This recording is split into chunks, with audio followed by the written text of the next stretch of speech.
Советот на јавните обвинители во вторник ќе одлучува кои од 5 кандидати за државен обвинител ќе добијат позитивно мислење и со тоа ќе останат во битката за најмокната обвинителска фотелја. Председателот на Советот за Телма потврди дека на седницата нема да присуствува веде обвинителката Анита Тополова Исајловска, затоа што една од кандидатите заедно со обвинителките Лидија Раичевиќ и Ленче Ристовска, судијата Ненад Савески и екс-председателот на Кривичен Владимир Панчевски. Тоа што им е колешка во Советот по функција нема да бидат пристрасни, вели Бесими.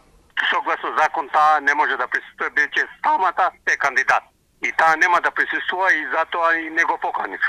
Сите кандидатури ќе ги гледам во Совет, никој не е привилегиран. Во Советот ќе дадува мислење за секој кандидат поединечно и ќе се прати до владата мислењата наши. Новиот закон за јавно обвинителство кој влезе во собраниска процедура предвидува поголема јавност во постапката пред Советот. Но тој задоцни за овој избор на државен обвинител. Ако новиот закон беше донесен според првичниот рок во планот за реформската агенда во декември лани, огласот ќе беше распишан по новиот закон и со новите правила.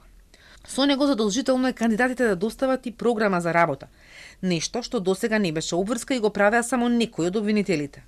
Новина е тоа што Советот ќе треба да организира јавна седница на која кандидатите, кои ќе ги исполнат условите, ќе ги презентираат своите програми. Најмалку 3 дена пред одржување на оваа расправа, Советот треба да ги објави и биографиите и програмите. Тоа што ова не е предвидено во актуелниот закон, не е пречка Советот да ги објави биографиите. Ќе се залагам да го сторим тоа, од причини што ја моментално немам информатичар, ама ќе се залагам тоа да го сторим за CV-те да бидат објавени за секој кандидат.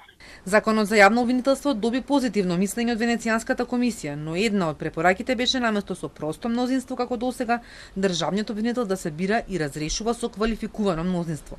Но за тоа е потребна интервенција во Уставот.